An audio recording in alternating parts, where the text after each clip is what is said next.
오늘은 업신여기는 자들을 이기는 방법이라는 제목으로 오늘 느헤미야 4장 첫 번째 시간을 생각하고자 합니다. 사람들은 사촌이 땅을 사면 배가 아프다 이렇게 말합니다. 도대체 왜 배가 아플까? 왜 다른 사람들이 잘 되는 것을 그렇게 시기할까? 많은 이야기를 할 수 있을 겁니다. 역사적 배경도 있을 것이고 또 환경적 이야기도 있을 것이고 그러나 결국 한 가지로 정리될 수가 있는데 그것은 부패한 본성 때문이다. 우리의 부패한 본성이 남이 잘 되는 것을 시기하고 질투하게 만드는 것입니다. 여기에는 이제 자기 욕망이 가득하기 때문입니다. 이것을 내려놓기 전에는 다른 사람이 잘 되는 것에 배 아파할 것입니다. 그러니까 내 욕망이 사라지지 않으면 계속해서 다른 사람이 잘 되는 것에 대하여 배 아파할 것입니다. 그래서 사도 바울은 그가 보내는 서신에서 나는 날마다 죽노라 이렇게 말씀하였습니다. 날마다 자기 욕망을 죽이지 않으면 결국은 남을 시기하고 질투하고 미워하는 그러한 삶을 살기 때문입니다. 그래서 날마다 십자가 앞으로 나간다고 말하는 것입니다. 우리 역시 같은 길을 가야 합니다. 그죠? 날마다 죽고 십자가 앞으로 우리의 욕망을 가지고 갈 때 욕망은 죽고 우리는 살아납니다. 그러나 우리가 욕망을 가지고 있으면 우리는 죽고 욕망은 살아나죠. 이런 일들이 있으면 안 되지 않겠습니까? 그래서 우리가 살아나야 되지 않겠습니까? 느헤미야는 자기 집을 짓고 있음에도 불구하고 이웃이 배 아파하는 그런 모습으로 어려움을 겪습니다. 내 고향, 내 집 멋지게 좀 만들려고 하는데 옆집에 있는 사람들이 자꾸만 시비를 거는 거죠. 네가 집을 잘 지면 우리는 어떡하냐 이러는 겁니다. 자기 욕망이 가득 차 이웃의 잘됨에 배 아파하는 일은 사실은 처음에는 대수롭지 않기 시작하지만 결국에는 큰 일을 만들어냅니다. 이 자기 욕망이 가득 차서 이웃을 미워하기 시작하면 미움으로 끝나는 것이 아닙니다. 그 다음에 더 큰 일이 일어나는 거죠. 살인 사건이 일어나는 겁니다. 느헤미야가 성을 건축한다는 소리가 이웃에 들리기 시작하였습니다. 그러자 우선 사마리아의 총독이었던 산발락이 분노합니다. 그리고 비웃습니다. 이 사람은 사마리아 지역의 총독이었습니다. 여러분 우리가 잘 알고 있듯이 사마리아는 70년 동안 이 이스라엘 민족 유대 백성과 그다음 이방 민족 간의 혼합 족속이 이제 생겨난 곳입니다. 70년 동안 여러 민족들이 섞여서 유대인의 혈통, 정통성을 상실한 그런 곳이 바로 이제 사마리아였습니다. 이 산발랏의 조롱은 어디서 하냐면 자신의 군대 앞에서 행하는 것입니다. 왜 군대 앞에서 이렇게 조롱을 할까? 그는 군인들을 자극하는 것은 전쟁을 하기 전에 명분을 쌓거나 사기를 진작하기 위함입니다. 전쟁할 때 그런 거죠. 우리가 2차 세계대전을 일으켰던 히틀러가 그 대중연설 때 특별히 이제 그 친위제들 군인들 앞에서 얼마나 멋진 연설을 합니까? 그런 여기 산발랏이 그 일을 하고 있는 것입니다. 그는 유다를 향하여 말하기를 미약한 자들이라. 연약한 더 미약한 존재라는 거죠. 근데 그런 유다가 성벽을 쌓는다고? 우스운 일이죠. 과연 너희들이 성벽을 쌓을 수 있을까? 라고 하는 것입니다. 스스로 견고하게 하려는가? 그죠? 미약한 사람들이 결코 이스라엘 성벽은 쌓을 수가 없다. 건축할 수 없다는 조롱입니다. 또 제사를 드리려는가? 이렇게 이야기합니다. 이 말은 성벽을 다 건축하고 나서 과연 희생 제사를 드릴 수 있을까? 이런 겁니다. 또 끝으로 하루의 일을 마치려는가, 불탄 돌을 흙무더기에서 다시 일으키려는가, 이렇게 이제 이야기합니다. 하루의 성벽을 다 마칠 수 없겠죠. 근데 그렇게 하려고 하는 것 같다, 이렇게 조롱하는 거예요. 무슨 말이냐면 성벽 건축할 수 없다는 것을 이제 에둘러서 얘기하는 겁니다. 더구나 흙무더기에 있는 불탄 돌로 성벽을 쌓으려고 하는데, 그래가지고 성벽이 건축될 수 있겠냐, 이 미약하고 한심한 유다 사람들아, 이렇게 말하는 겁니다.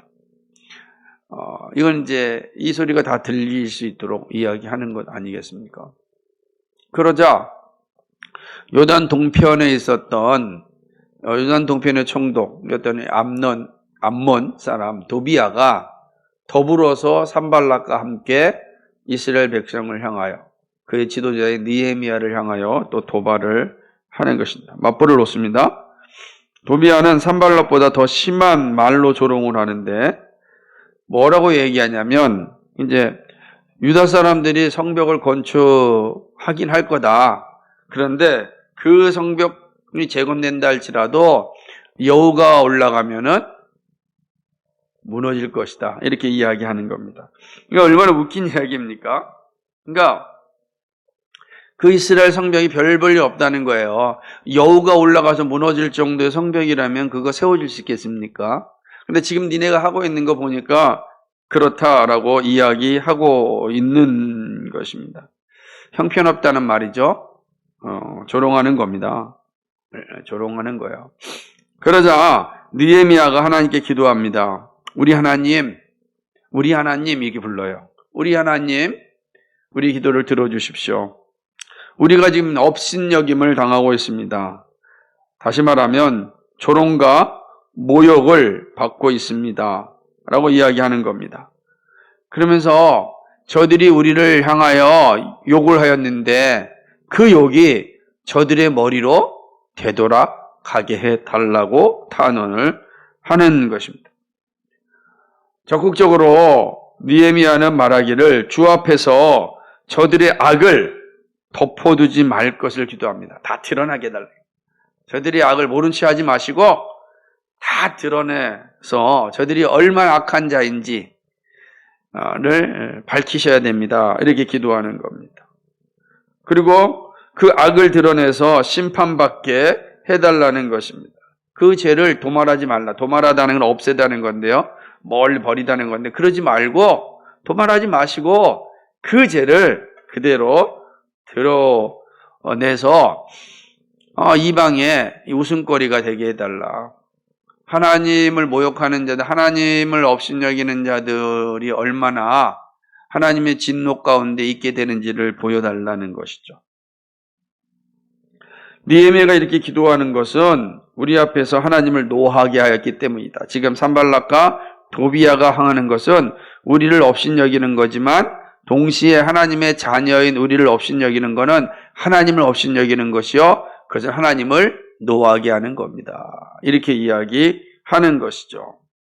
이것이 5절까지 이제 내용인 것입니다. 그런 후에 6절에서는 느헤미야가 이스라엘 백성과 열심을 다해서 성벽을 건축을 합니다. 무너진 성벽을 건축하였는데 한 50%가 높이가 된 거예요. 원래 성벽의 절반 정도가 사실은 이제 건축이 된 거지, 놀라운 일인 거죠. 그러니까 정말로 이스라엘 백성들 전체가 힘을 다하여서 한 마음으로 하니까 이 산발락과 도비아가 도발하였고 무시하였던 그 일들이 실제로 일어난 거예요. 실제로 성벽이 막 건축되는 거예요. 그러니까 정말 성벽 건축될까? 야, 여호가 올라가 무너질 성벽 너희 건축할 수 있어? 라고 이야기하는 그 일들이 지금 실제로 다 일어나서 성벽의 높이가 원래의 성벽의 절반 정도가 되었던 겁니다. 귀한한 이스라엘 백성들이 참 다시금 견고하게 서기 위하여 많은 시간이 필요하구나 하는 것을 오늘 본문의 모습을 통하여서 우리가 볼 수가 있습니다. 아직까지도 이스라엘이 건강하게 세워지는 것을 방해하는 외적인 세력들이 있는 거예요. 이건 이제 외적 세력들이에요. 외적인 거. 그러니까 이스라엘이 건강하게 세워지는 것을 방해하는 그러는 이스라엘 밖에 있는 세력들. 세상이 그렇게 볼 수 있겠죠? 우리 다음 주에 살펴보겠지만은 이제는 이스라엘 내부에서도 그런 이제 시험을 당하게 되는 겁니다. 어쨌든 외적인 이런 시험에 처하게 되는 거죠. 이런 모습은 아직도 이스라엘이 온전한 한 국가가 되어서 한 공동체가 되기까지는 많은 시간이 필요하다라는 사실을 이제 보여줍니다. 그러나 그렇다고 하더라도 하나님의 계획은 수정될 수 없습니다. 하나님의 손은 어떠한 유혹에도 사라지지 않습니다. 반드시 때가 되어 성취가 됩니다. 이 사실 보여주는 거예요. 성벽을 건축하고 있는 느헤미야와 유다 백성들에게 찾아온 시험은 오늘도 똑같이 일어나고 있음을 봅니다. 그러기 오늘 말씀은 우리에게도 같은 교훈을 주고 있습니다. 그 교훈이 무엇인지 한번 살펴보겠습니다. 첫째, 하나님을 대적하는 자들의 사악함은 정신적 업신여굼으로 다가온다는 것을 기억하십시오. 예나 지금이나 사악한 자들의 모습은 똑같습니다. 자신이 하나님이나 될 것처럼 행동합니다. 신앙과 교회를 흔들 때 처음부터 무력을 행사하지 않습니다. 무력을 행사하거나 폭력을 행사하거나 그러지 않습니다. 집요하게 정신적 고통을 줍니다. 그 가운데 가장 잔인한 것은 바로 조롱과 모욕, 업신여김입니다. 사람의 마음을 가장 아프게 만드는 일이 바로 이 업신여김이 있습니다. 여러분이 누군가에게 업신여김을 당한다고 한번 생각해 보십시오. 어떻습니까? 여러분이 업신여김을 당하고 있다라고 할 때 그 기분이 정말 너무너무 화가 날 것입니다. 업신여김은요, 사람을 죽음에 이르게 합니다. 이 업신여김이 얼마나 참 무서운지는 이 업신여김의 반대를 한번 생각해 보시면 됩니다. 업신여김의 반대는 뭘까요? 사람을 업신여기는 것의 반대는 뭐 하는 걸까요? 격려하는 겁니다. 인정하고 격려하는 겁니다. 그 사람을 인정하고 격려는 인정할 때 나오는 거니까 격려하는 거죠. 격려는 사람을 살리는 일입니다. 생명을 주는 일이죠.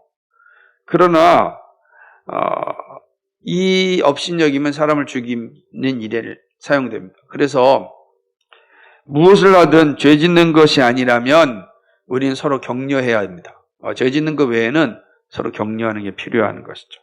그러면 살아납니다. 누구라도 살아납니다. 그게 하나님의 방법입니다. 하나님이 사람을 살리는 그 영양소가 뭐냐? 이 격려하는 겁니다. 격려하는 거. 잘하고 있다고.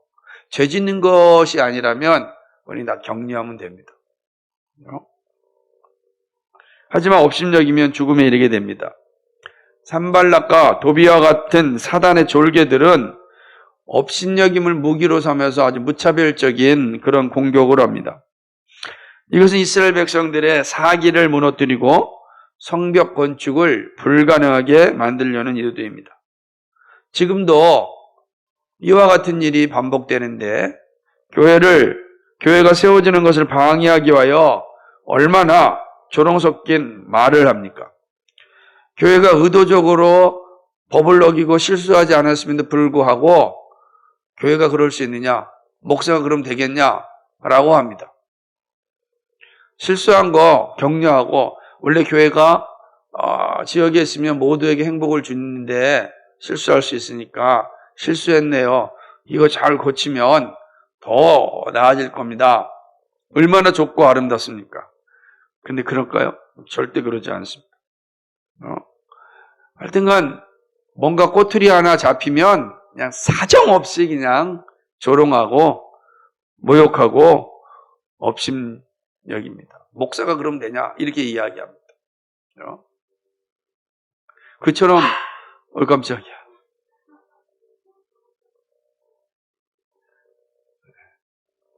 잘할게요. 이게 되게 중요한 겁니다. 이게 사람들이 생각할 때 격려하는 것처럼 행복하고 즐거운 것이 없는데 격려를 잘 안 해요. 조롱 섞인 말을 얼마나 하는지 모릅니다. 세상을 기대하지 않지만 현실에서 교회를 향한 업심여김은 점점 강해지고 있습니다. 사람들의 영혼은 말라가고 있는데 교회 오기를 꺼려합니다. 우리 아이들의 영혼이 말라가고 있는데 교회 보내는 것을 꺼려합니다. 사단이 무너진 교회를 세우려고 하는 것을 강력하게 방해하고 있기 때문입니다. 지금 교회가 여러모로 참 어려움을 겪고 있습니다. 한국 교회 전체가. 거기에는 교회가 자초한 면도 없지 않아 있음을 분명합니다. 그렇다고 하더라도 교회는 선을 가르치는 것입니다. 하나님의 진리뿐만 아니라 이 땅에서 바르게 살아가는 일, 공의와 정의를 가르칩니다. 근데 사람들이 공의와 정의를 가르치는 교회에 이제 더 이상 자녀를 보내지도 않고 자신도 오지 않습니다. 전도를 해도 쉽게 그 전도 제안을 받지 않는 그러한 이제 시대가 되었습니다. 그렇게 된 이유에는 교회를 향한 이 업신여김이 있기 때문에 그렇습니다. 이것이 아주 파다하게 생기죠. 우리 잘 알고 있듯이 개독교라고 하는 소리를 들을 때 과연 누가 그곳에 가고 싶겠습니까? 자녀를 보내고 싶겠습니까? 잘 보시면 얼마든지 실수한 거를 만회할 수 있고 또 얼마든지 잘 해나갈 수 있음에도 불구하고 세상이 용납하지 않습니다. 그렇게 하는 이유는 사단이 교회를 계속해서 업신여기는 대상으로 만들고 있기 때문에 그런 것입니다. 사람들 마음이 이제 있는 거죠. 교회를 업신여기는 이 마음이 사람들 안에 싹 들어가면 업신여기는 곳에 오고 싶은 마음이 다 사라지게 되는 것입니다. 그래서 이제 이게 일종의 철학적으로 용어로, 사회학적 용어를 쓴다면 사상전쟁. 이 사상전입니다. 그러니까 사람들의 사상 속에, 머릿속에, 마음속에 교회에 대한 인식을 정말 나쁘게 해서 심어주는 겁니다. 그리고 나쁜 것을 계속해서 드러내서 이야기하는 것입니다. 영화를 비롯해서 또 드라마, 또 음악, 모든 것을 통하여서 이제 교회에 대한 부정적 인식을 계속해서 심어주는 거죠. 그러면서 예수는 좋지만 교회는 싫다라는 생각을 계속 심어주는 거죠. 그러면 예수는 좋다고 하는 사람이 예수를 믿을까요? 교회를 떠나서는 예수 믿을 수가 없어요. 자신은 결코 혼자 진리의 자리에 이르기가 어렵습니다.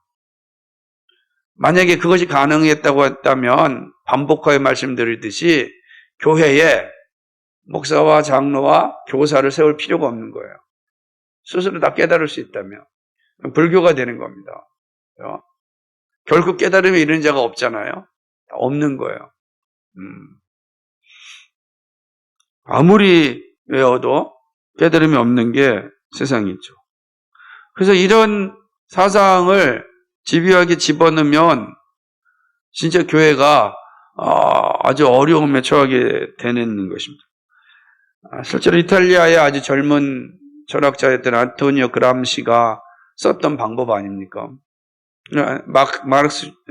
마르크스주의자인데 이 사상을 전부 다 이 사람들의 사고 속에 다 들어가게 해야 된다. 그러면 세상을 전복할 수 있다라고 하는 거예요. 세상을 전복할 수 있는 길은 바로 여기에 있다. 그러기 위해서 우리가 할 일이 있는데 그것은 바로 모든 영역에 이 사상을 가지고 들어가서 진지를 구축하는 것이다. 진지전이다. 제가 두 번째가 말씀드린 것 같아요. 각 영역, 거기가 정치, 경제, 사회, 문화 모든 영역에 들어가서 처음부터 자신을 드러내지 말고 진지를 구축하는 거예요. 조금씩 구축하라는 거예요. 그러면 어느 순간 무너지지 않는 진지가 되어지면 그러면 공격할 수 있고 공격하면 무너진다라고 하는 겁니다. 거기에 교회도 예외가 아닌 것입니다.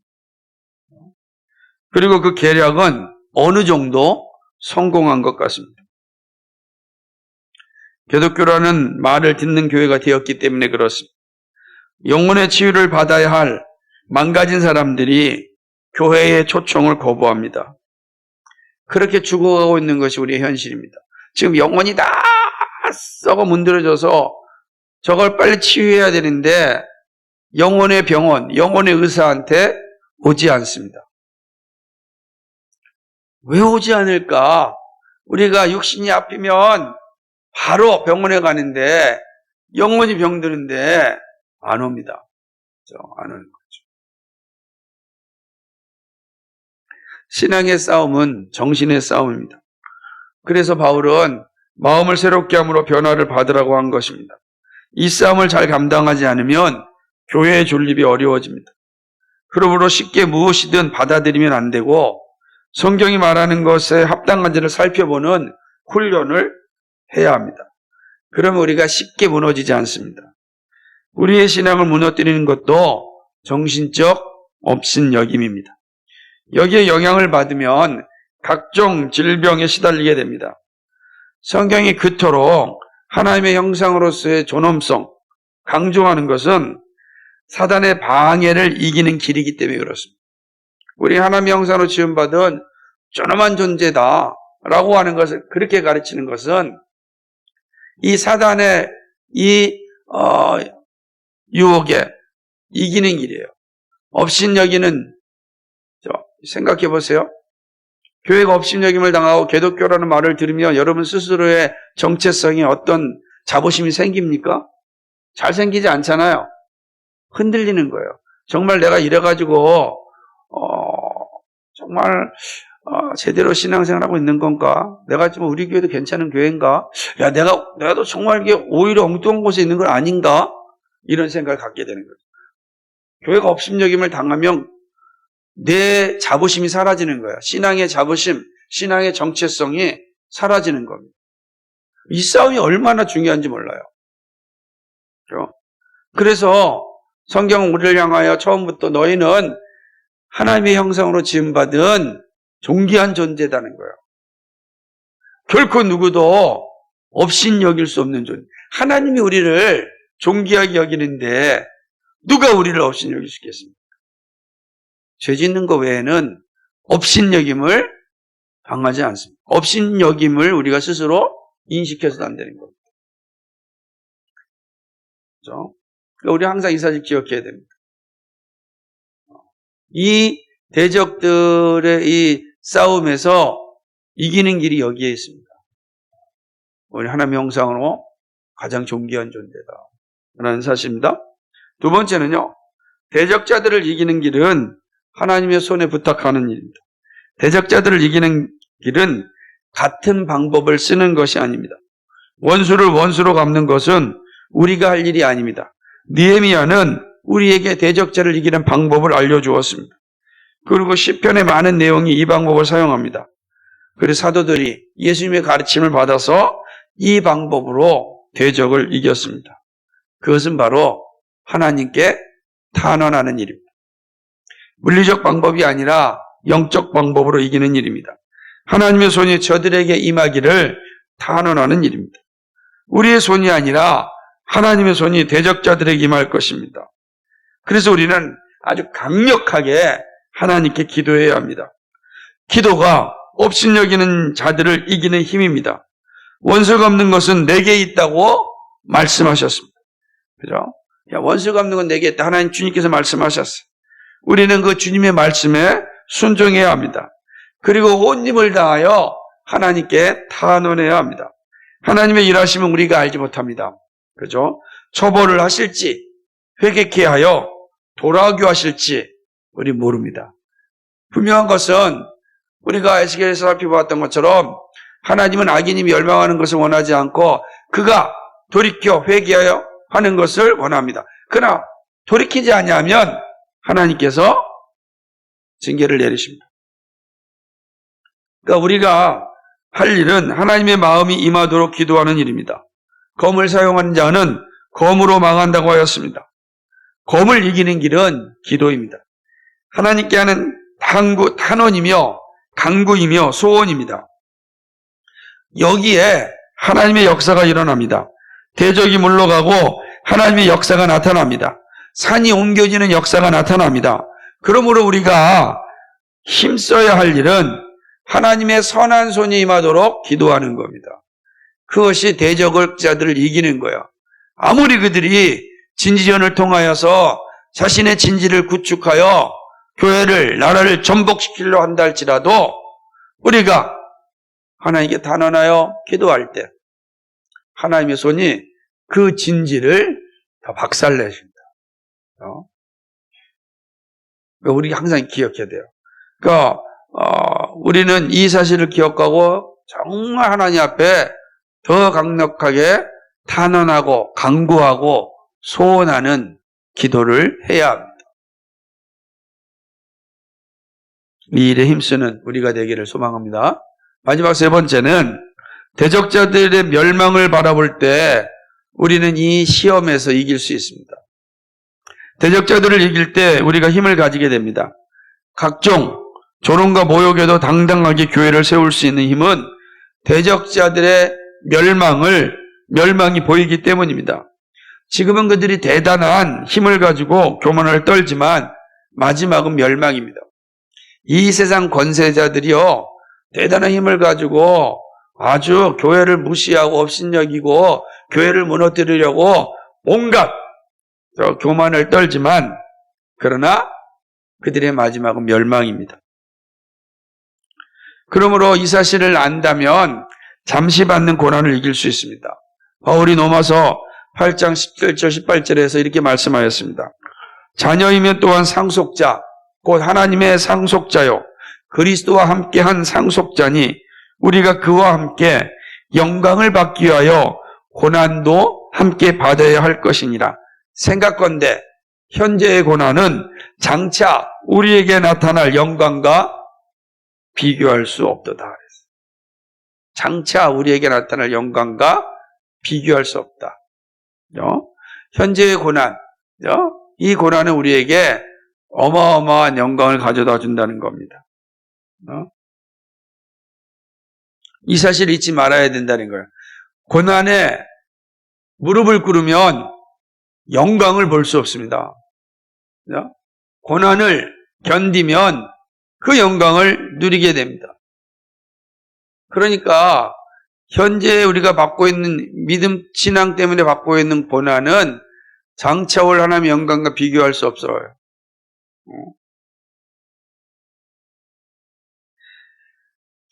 이것이 대적자를 이기는 길입니다. 시험에서 살아남는 길입니다. 느헤미야는 알았습니다. 성벽은 건축되고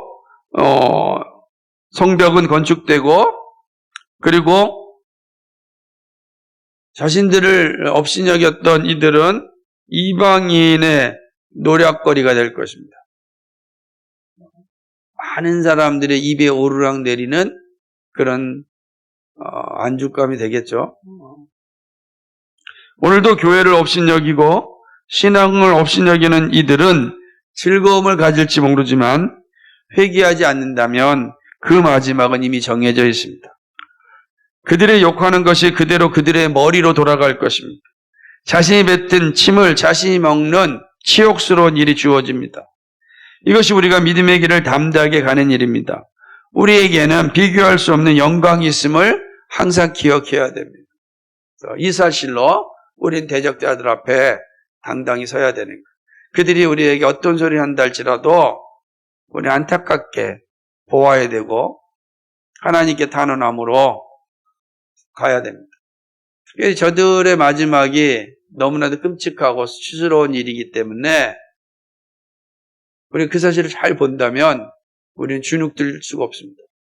오히려 우리는 자부심을 가지고 이 세상 가운데 더욱더 교회를 세울 수 있는 그런 힘이 됩니다. 말씀을 했습니다. 하나님 나라를 건축하는 일에는 각종 외압이 있습니다. 온갖 종류의 시험이 있습니다. 다양한 고난이 있습니다. 업신여기는 일을 즐거워하는 이들이 우리 주변에 아주 널려 있습니다. 그래서 작은 꼬투리를 가지고 교회를 허물고자 합니다. 이러한 자들에게 빌미를 제공하는 어리석음이 우리에게는 없어야 합니다. 하지만 교회를 업신여기는 자들은 자신이 한 대로 업신여김을 받게 될 것을 기억해야 됩니다. 자, 우리가 업신여김의 빌미를 제공하지 말아야 되지만 제공했다 할지라도 그걸 가지고 교회를 업신여기고 하나님을 모독하는 자들은 그들이 한 행위로 인하여 반드시 심판에 이르게 됩니다. 그래서 안타까운 겁니다. 그들의 거친 입으로 나오는 말들이 결국은 그들에게로 돌아가기 때문에 그렇습니다. 그러기에 우리는 이 업신여기는 일에 신중해야 합니다. 우리도 동일하게 업신여기는 자리에 서서는 안 된다는 겁니다. 오히려 기도하고 우리는 격려하는 일을 잘해야 합니다. 비록 상대방이 부족한 부분을 드러낼 때 즉각적으로 업신여기는 태도를 취하지 말아야 합니다. 오히려 좀 더 신중하게 격려하는 자세를 가져야 합니다. 격려가 더 좋습니다. 부족한 부분을, 실수한 부분을 좀 잘 회복했으면 좋겠다. 그러면 더 좋은 일이 일어날 것 같다. 격려하는 게 되게 중요합니다. 누구에게도 마찬가지입니다. 여기도 마찬가지죠. 격려가 필요하죠. 네. 제가 지난주에 설교했을 때 다이너마이트 2차 세계에 대한 얘기할 때 노벨인데 퀴리 부인으로 얘기해요. 그렇죠? 알고 있는 사람 다 알고 있는데 말도 안 했어요. 그런데 우리 이제 김항석 집사님이랑 우리 권혜영 집사님이 여지없이 이제 얘기를 하는 그거 퀴리 부인이 아니라 노벨. 근데 제가 퀴리 부인으로 했다는 거 기억도 안 나지 않는가? 들어봤더니 퀴리 부인 설교를 다시 들어봤더니. 그죠? 그런데 그렇게만 했으면 제가 마음이 좀 그랬을 텐데 옆에서 우리 권혜영 집사님 뭐라고 얘기하냐면 그래도 목사님이 성경 말씀 틀리지 않는다. 격려가 된 겁니다. 중요한 건 우리는 실수할 수 있습니다. 그게 뭐 사람을 죽이는 실수가 아니니까 우리는 얼마든지 격려함으로 그 부분을 다시 회복할 수가 있는 겁니다. 되게 중요한 거예요. 격려가 사람을 살리는 겁니다. 그러지 아니하면 위축되는 겁니다. 위축되는 거죠.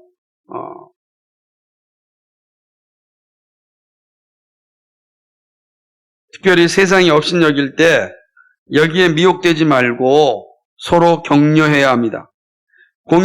공의와 우리 정의의 자리에 서자고 서로 격려해야 합니다. 업신여김에 상처받지 말자고 서로 격려해야 합니다. 장차 이루어질 영광을 바라보면서 이기자고 격려해야 합니다. 그래서 격려하는 게 필요합니다. 여러분 보십시오. TV를 틀거나 신문을 보거나 학교를 가거나 직장을 가거나 어디를 가든지 예수 믿는 우리들에게 호의를 베풀지 않습니다. 같은 그리스도인들도 서로 격려하는 일보다는 비판하는 일에 더 잘합니다. 문제는 그 비판의 대상이 자기 자신임을 알고 있어야 됩니다. 우리가 세상 사람들과 이야기 나눌 때 사실은 위축될 때가 되게 많은 거예요. 그들의 입에서 나오는 그 비꼬는 말, 그죠? 업신여기는 말, 이 보는 겁니다. 그러면 우리 스스로가 상당히 이제 위축될 뿐만 아니라 신앙에 대한 그 기쁨과 즐거움도 사라지게 합니다. 사단이 그걸 요구하는 거거든요. 예수 믿는 즐거움, 교회 다니는 기쁨을 아주 그냥 사라지게 하는 게 사단이 하는 일이에요. 다양한 방법을 통해서 우리에게 그 일을 주고 있죠. 이때 우리가 할 일은 서로 격려하는 일입니다. 현재의 고난은 장차 올 영광에 비하여 비교할 수 없다. 우리가 이겨내자. 격려하는 겁니다. 이게 중요한 겁니다. 세상이 이렇게 이야기할 때 우리 업신여김을 할 때 상처받지 말자. 서로 격려해야 됩니다. 그리고 하나님의 손에 차분하게 탄원하는 일을 해야 합니다. 하나님, 저를 입을 통하여 하나님과 교회를 업신여기는 자들을 하나님께서 심판하여 달라. 그렇게 해야 됩니다. 하나님의 심판이 저들에게 임하게 해달라고 기도해야 됩니다. 그 심판은 두 개겠죠? 회개하여 돌아오게 하든지, 아니면 그들이 회개하지 않을 때 하나님의 징계를 받는 것입니다. 하나님의 손이 합력하여 선을 이루도록 기도해야 됩니다. 이것이 업신여기는 자들을 이기는 방법입니다. 이게 방법이에요. 이 일에 힘을 써서 거룩한 교회를 든든하게 세우는 우리 모두가 되기를 주님의 이름으로 간절히 축복합니다. 거룩하시고 자비하신 하나님 아버지, 참 고맙고 감사합니다. 세상은 교회를, 우리를, 하나님을 업신여기는 일에 열심을 내고 있습니다.